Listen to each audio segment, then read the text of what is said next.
The days that followed were difficult for Danny. Princess Lyrian seemed to have made him her personal project. Wherever he went on the station, she appeared. It was like she could smell him from across the massive structure at breakfast on the second day. She sat at a nearby table with her attendants and spoke loudly about how humans ate like animals, shoving food into their mouths with their hands. Danny continued eating his toast and ignored her in the observation lounge that afternoon. She wondered aloud whether human eyes could even process the beauty of the nebula outside the windows, or if their brains were too simple to understand colors. Danny kept looking at the stars and said nothing.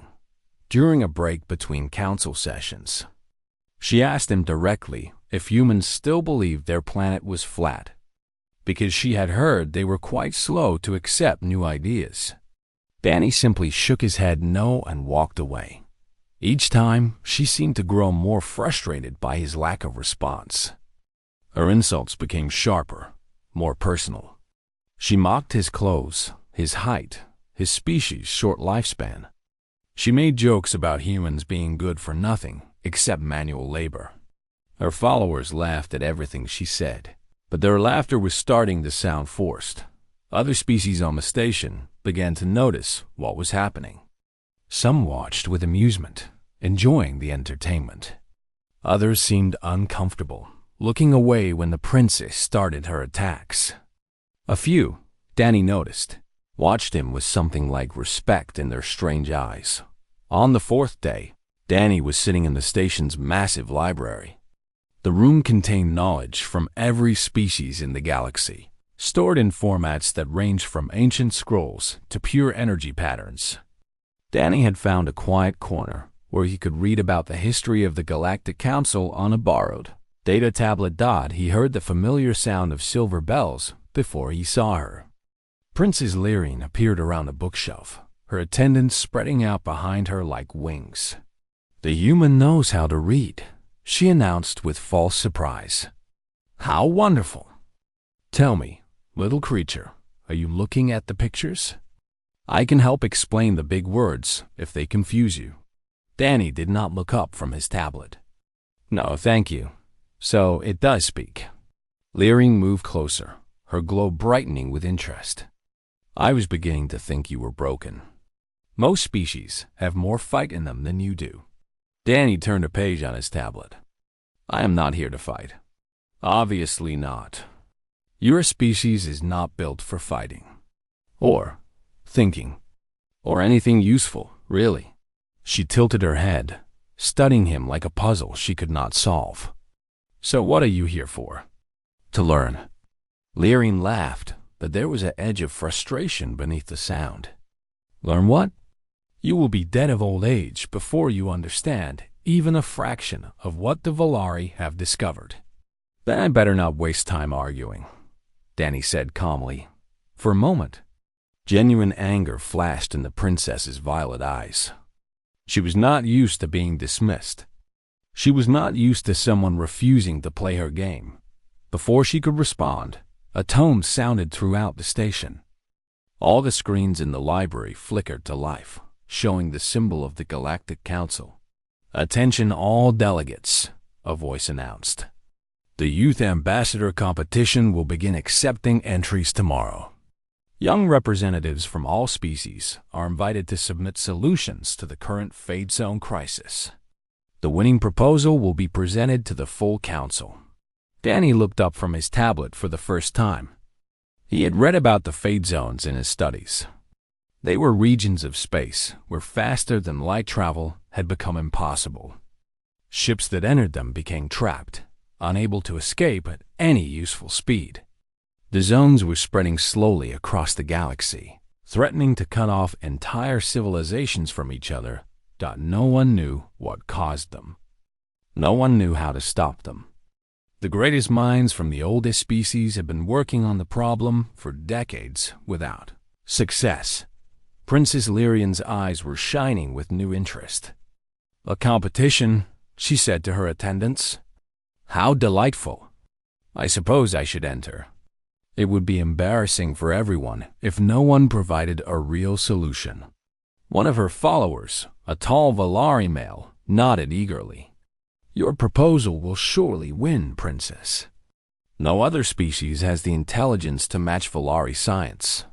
Naturally, Lyrian turned back to Danny, a cruel smile spreading across her face. "You should enter too, little human. It would be entertaining for everyone to see what your primitive brain produces." Danny was quiet for a long moment. He thought about his grandfather back on Earth, sitting on the dock with his fishing rod, waiting patiently for hours without complaint. He thought about his mother, working twice as hard as any other ambassador just to be taken seriously. He thought about all the humans who had ever been told they were not good enough, not smart enough, not worthy enough. "Okay," he said finally. "I will enter." The library went silent. Lyrian's smile faltered for just a second before she recovered. "Wonderful," she said, but some of the confidence had left her voice. "I look forward to watching you fail in front of the entire galaxy. Perhaps it will finally teach your species to know their place." She turned and walked away, her attendants hurrying to follow. But Danny saw the way she glanced back at him over her shoulder. He saw the tiny seed of doubt in her glowing eyes. She had expected him to refuse. She had expected him to know that he could not possibly compete with a Valari princess. His agreement had surprised her. Danny returned to his reading, but his mind was already working on something else. He did not know how to solve the Fade Zone crisis. He did not know if he was smart enough to even understand the problem. But he knew one thing for certain. His grandfather had taught him that fish did not care how impressive your boat was, or how expensive your equipment was. The fish only cared whether you understood the water, whether you paid attention to what the world was actually telling you, instead of what you expected to hear.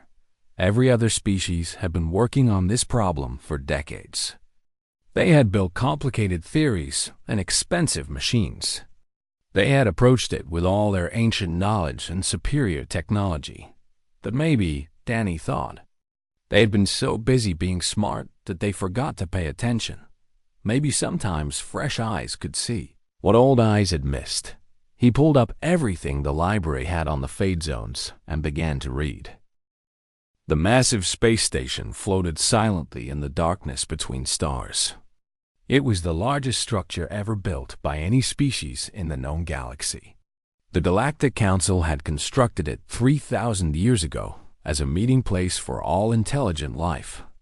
Hundreds of species came here to talk, to trade, and to solve problems that affected everyone. Danny Cole had never seen anything like it.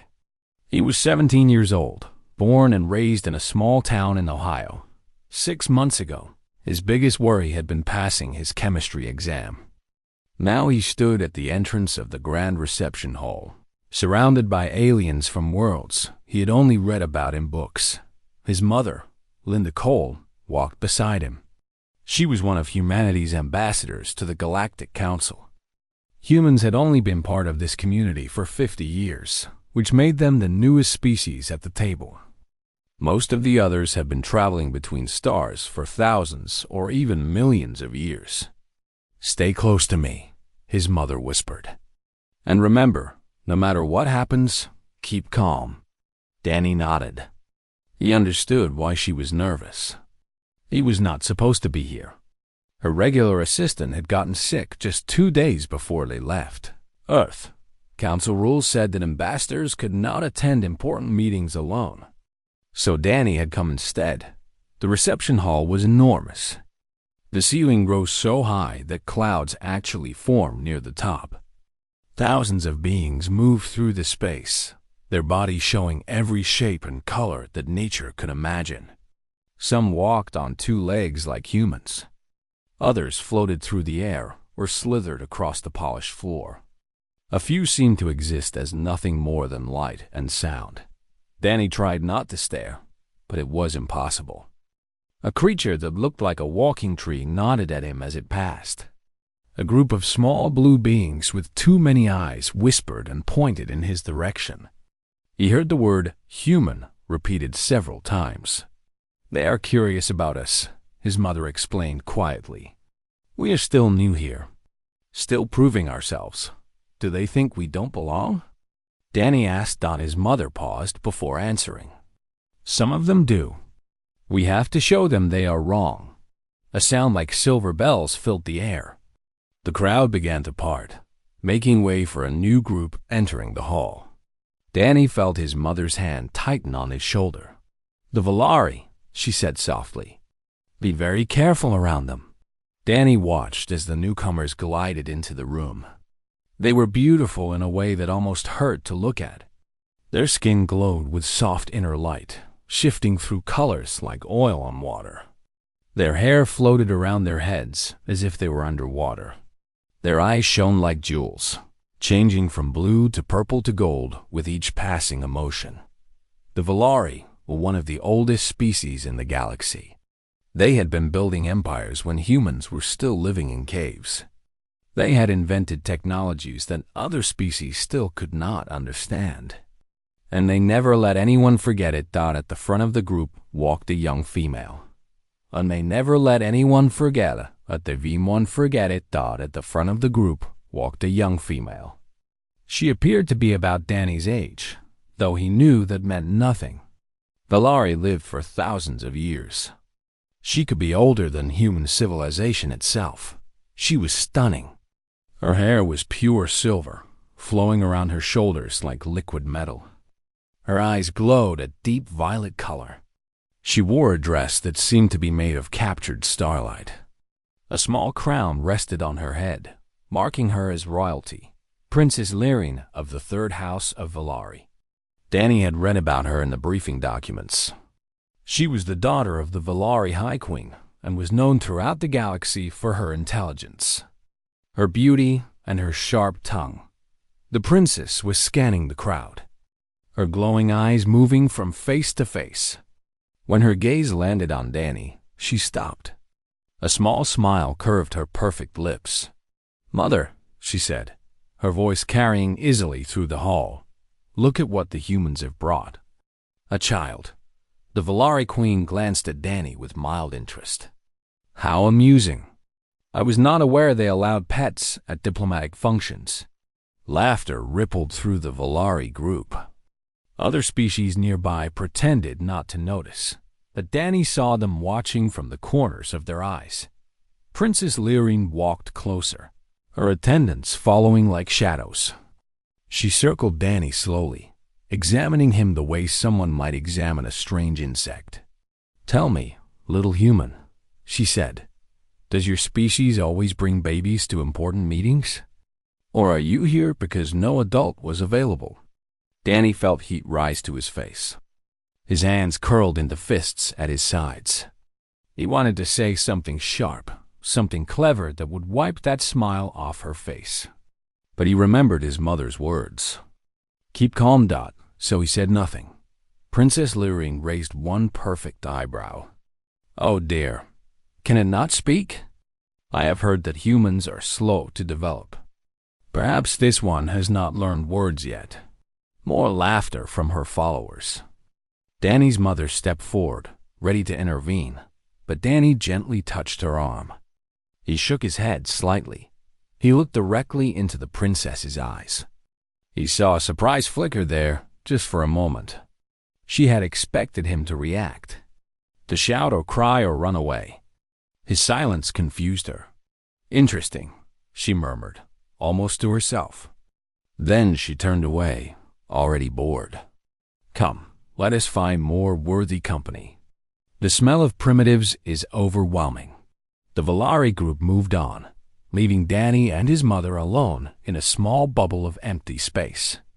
Other species were watching them now, whispering among themselves. I am so sorry, his mother said, her voice tight with anger. I should not have brought you here. I should have found another way. It's okay, Mom, Danny said quietly. It is not okay. She humiliated you in front of everyone. Danny watched the princess as she floated through the crowd, accepting compliments and attention like it was her birthright. Something cold and patient settled in his chest. Not anger, exactly. Something else. She wanted me to react, he said slowly. She wanted me to give her a reason to keep mocking us. To prove that humans are emotional and primitive. His mother looked at him with new eyes. You understood that? Grandpa always said that the person who loses their temper first loses the argument. Danny shrugged. She can say whatever she wants. I will not give her what she wants. Linda Cole smiled for the first time since entering the hall. When did you become so wise? I learned from you, Danny said. And from Grandpa. And from growing up human? We have had a lot of practice dealing with people who think they are better than us. Across the hall, Princess Lyran glanced back at the young human. He was not crying. He was not running away. He was simply watching her with those strange, steady eyes. For reasons she could not explain, it bothered her deeply. Danny did not sleep much during the next 7 days. He spent every free moment in the library, surrounded by floating screens and holographic star maps. He read reports from Volari scientists and studies from a dozen other species. He looked at data that was hundreds of years old and data that had been collected. Yesterday, his mother brought him food because he kept forgetting to eat. She watched him with worried eyes, but she did not tell him to stop. She had seen that look on his face before, when he was 12 and determined to fix his grandfather's broken boat engine. When Danny decided to understand something, nothing could stand in his way. You need to rest, she said one evening, placing a sandwich beside his pile of notes. The competition is in 3 days. You will collapse before then if you keep this up. Danny rubbed his tired eyes and took a bite of the sandwich. I think I'm starting to see something, Ma. Something everyone else missed. What do you mean?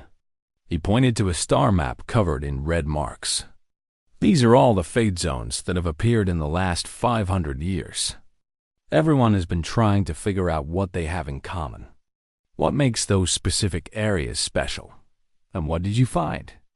Danny shook his head slowly. That is the wrong question. The areas are not special. What is special is what all these areas have experienced. Before he could explain more, a soft chime announced someone entering the library.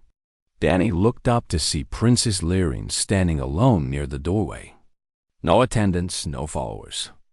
Just her, glowing softly in the dim light. His mother stood protectively, but Danny touched her arm. It is okay. Can you give us a minute? Linda Cole looked uncertain, but she nodded and moved to a nearby reading area, staying within sight but out of hearing range. Lyran walked closer, her steps slow and uncertain. She looked different without her audience around her. Smaller, somehow. More real. You are actually trying, she said quietly. It was not a question. Yes. Why? She sounded genuinely confused. You must know you cannot win. The Volari have been studying the fade zones for decades. Our scientists are the best in the galaxy. What can one human child possibly discover that we have not? Danny leaned back in his chair. Maybe nothing, but I figured it was worth trying. That is foolish. You will embarrass yourself and your species. Maybe. Danny looked at her steadily. Or maybe I will learn something. Even if I fail, at least I will have tried. That is worth something where I come from. Lyran was quiet for a long moment. She moved to the window, looking out at the stars. Without her cruel smile, without her mocking tone, she almost looked like a normal teenage girl. My tutors expect me to win, she said finally. My mother expects me to win. The entire Volari delegation expects me to win. They have been telling me my whole life that I am the smartest, the most talented, the most special. She turned to face him. Do you know how exhausting that is? To always be perfect? To never be allowed to fail? Danny considered her words. No, I do not know what that is like. Where I come from, humans fail all the time. We mess up constantly, but we learn from it. We get better. That sounds terrible. Sometimes it is. Danny smiled slightly. But it also means we are not afraid to try things. We are not afraid to be wrong. Because being wrong just means we have another chance to figure it out. Leering studied him with her color-shifting eyes. You are very strange. Not what I expected from a human. What did you expect? I do not know. Something simpler. Something easier to understand. She paused, choosing her words carefully. You do not react the way you should. When I mock you, you do not get angry. When I challenge you, you do not back down. It is unsettling. Danny thought about that. My grandfather taught me that the ocean does not care about your feelings. It does not care if you are angry or scared or proud. It just does what it does. If you want to survive on the water, you have to pay attention to what is actually happening, not what you want to happen. I do not understand. I know. Danny turned back to his work. But maybe you will someday. Leering stood there for a moment longer, watching him. Then she turned and walked toward the door. She stopped before leaving. For what it is worth, she said without looking back. I hope your presentation is not completely embarrassing. It would be boring to win too easily. Then she was gone, leaving only the faint scent of flowers from a distant world. Danny's mother returned to his side. What was that about? I am not sure, Danny admitted. I think maybe she is not as confident as she wants everyone to believe. That would make sense. She has spent her whole life being told she is special. The pressure to live up to that must be enormous. Danny nodded slowly. He understood pressure. He understood expectations. Every human who had come to space carried the weight of their entire species on their shoulders. Every mistake they made was seen as proof that humanity did not belong here. But Danny had learned something important growing up in Ohio. Going fishing with his grandfather, failing tests and losing games and making countless mistakes. He had learned that failure was not the end of anything. It was just the beginning of the next attempt. He turned back to his star maps and his data and his wild theory. He had 2 days left to prove that a 17-year-old human could see something that ancient civilizations had missed. It was probably impossible. It was probably foolish. But Danny Cole was human, and humans have been doing impossible, foolish things since they first looked up at the stars and decided to reach them. He got back to work. The Grand Assembly Hall was the largest room Danny had ever seen. Seats rose in circular tiers from a central stage, climbing so high that the upper levels disappeared into artificial clouds. Every seat was filled. Thousands of beings from hundreds of worlds had come to watch the Youth Ambassador competition. Danny stood backstage with 6 other young delegates. A Kreth warrior twice his size cracked his knuckles nervously. A pair of Muldery twins practiced their presentation in whispers. And Princess Leering stood apart from everyone else, surrounded by a soft golden glow, looking as calm and confident as ever. She caught Danny's eye and smiled. It was not a cruel smile this time. It was something else. Something that might have been curiosity. Good luck, she said quietly. Danny blinked in surprise. Thank you. You too. One by one, the competitors took the stage. The Kreth delegate proposed building massive ships to push the fade zones away, using raw force to solve the problem. The Muldery twins suggested complex mathematical shields to protect ships passing through affected areas. Other ideas involved new engine designs, alternate dimensions, and technologies that Danny could barely understand. Then Princess Leering took the stage. She was magnificent. Her presentation flowed smoothly, supported by beautiful holographic displays that made the science look like art. She proposed a massive engineering project that would create artificial tunnels around the fade zones, allowing ships to bypass the affected areas entirely. The Valari have calculated every variable, she concluded. This project would take 300 years to complete, but it would solve the problem permanently. No other species has the technology or the knowledge to accomplish such a feat. The galaxy needs Valari leadership now more than ever. The audience applauded politely. Council members nodded with approval. Lyrin walked off stage with her head held high, every step showing absolute confidence. Then Danny's name was called. His legs felt weak as he walked to the center of the stage. The lights were brighter than he expected. The silence was heavier than he expected. He could feel thousands of eyes watching him, most of them already dismissing him as a waste of time. He took a deep breath and activated his display. "Thank you for this opportunity," he began. His voice shook slightly, but he pushed on. "I am not a scientist. I am not an expert. I am just a teenager from a small planet who's been looking at your data with fresh eyes." He pulled up a star map showing the fade zones. Every presentation today has asked the same question. How do we work around the fade zones? How do we go through them, or around them, or over them? He paused, but I think that is the wrong question. The real question is, why do the fade zones exist at all? A murmur went through the crowd. Danny saw council members leaning forward with interest. "I spent the last week reading every report I could find about the fade zones, and I noticed something strange." Every fade zone appeared in an area with one thing in common. He highlighted several routes on the map. Heavy faster than light traffic. These are the busiest shipping lanes in the galaxy. Ships have been using these paths for thousands of years. He changed the display to show a simple animation. Imagine space-time as a piece of cloth. Strong and flexible, but not indestructible. Every time a ship travels faster than light, it stretches that cloth a little. One ship does almost no damage. But thousands of ships, traveling the same routes for thousands of years. He showed the cloth, tearing slowly. Eventually, the fabric cannot take any more. It tears. And those tears are what we call fade zones. The assembly was completely silent now. Danny could see Princess Lyrin watching him with wide eyes.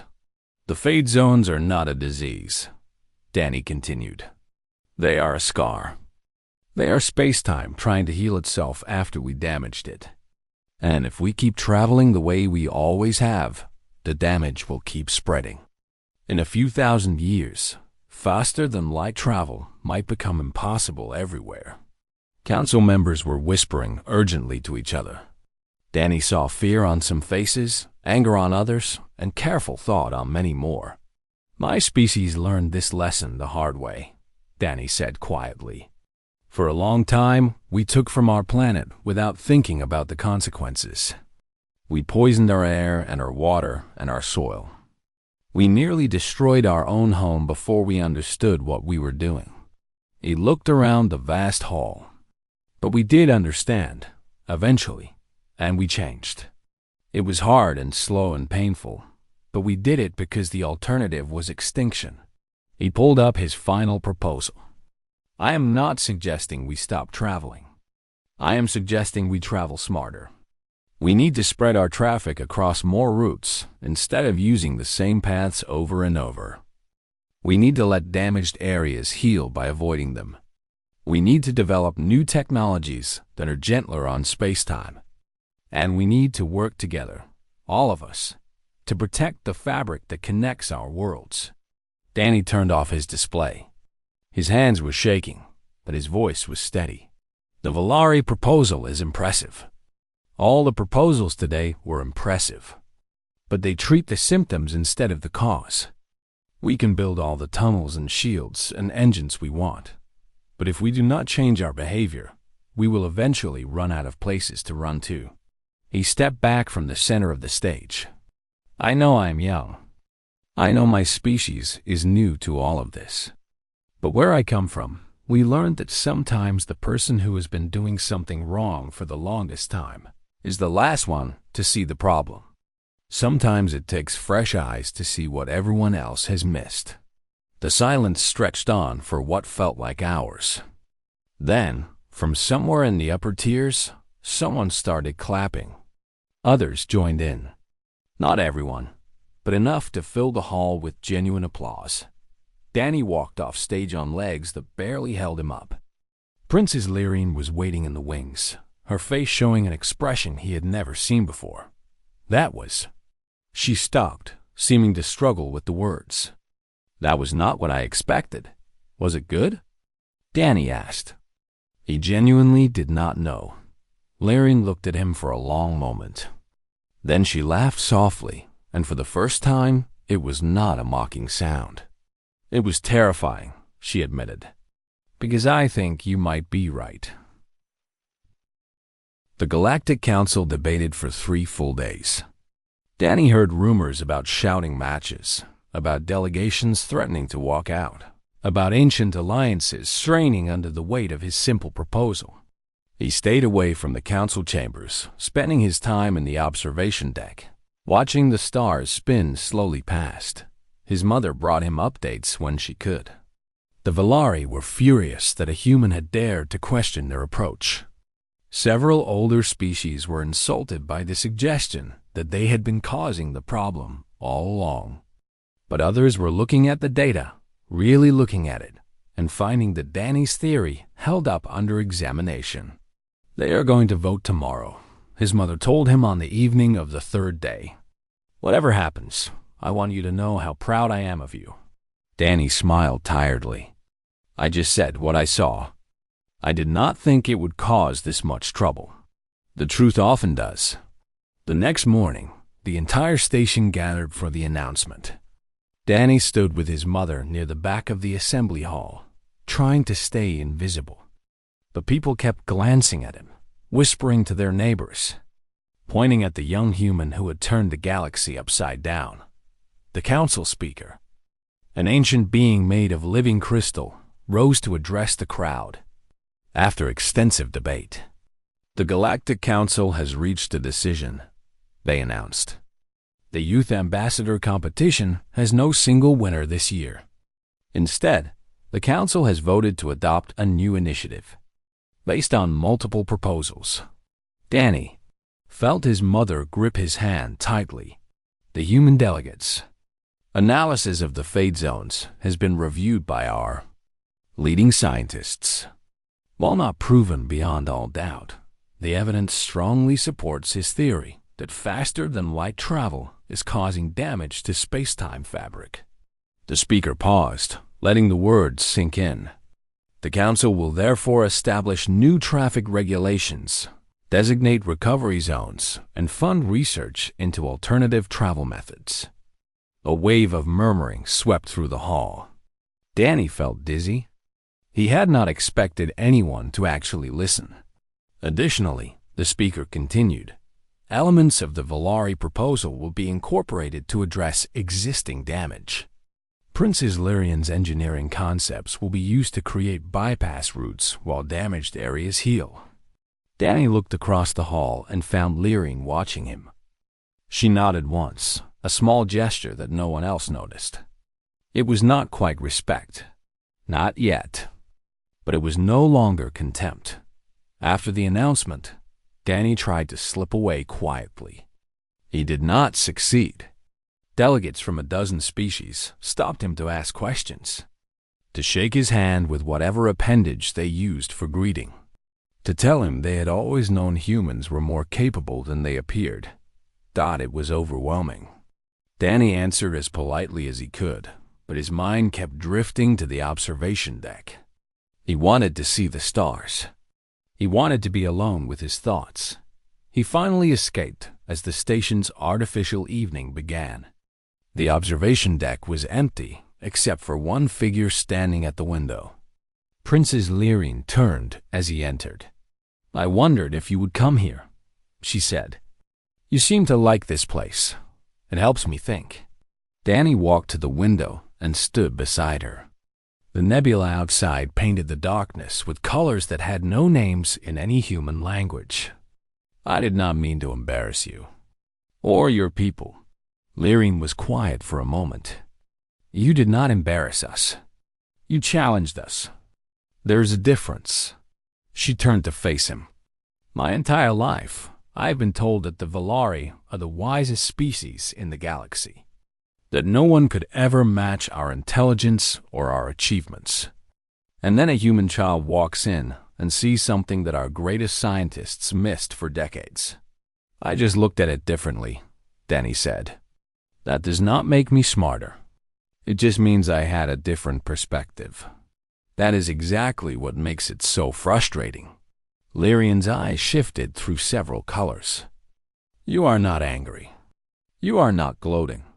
You should be. By our standards, you just won the greatest victory your species has ever achieved. Why are you so calm? Danny thought about the question. He thought about his grandfather, sitting on the dock for hours without catching anything, perfectly content with the silence and the water and the possibility of what might come. He thought about all the times he had failed at something and had to start over. He thought about what it meant to be human in a galaxy full of ancient, powerful beings who had been traveling the stars while humanity was still learning to make fire. My grandfather used to say that the angriest people are usually the most frightened, Danny said slowly. When you mocked me at the reception, I was not angry because I understood that you were not really attacking me. You were defending yourself against something that scared you. What could possibly scare me about one human child? Not me specifically. What I represent. Danny looked out at the stars. Your species has been the best for so long that you forgot what it feels like to be challenged. And then we showed up. Humans. Young and clumsy and ignorant by your standards. But we learn fast. We adapt. We keep trying even when we fail. And somewhere in the back of your mind, you wondered what would happen if we kept improving. Lyrian was silent for a long time. When she spoke again, her voice was softer than Danny had ever heard it. You were right, she admitted. I was afraid. I am still afraid. The galaxy is changing, and I do not know what my place in it will be. Maybe that is the wrong question, Danny said gently. Maybe instead of worrying about your place, you should focus on what you can contribute. Not because you are Valari or because you are a princess, but because you are you. Because you have ideas and skills and a perspective that no one else has. Lyrian looked at him with something like wonder. How are you so wise? You are 17 years old.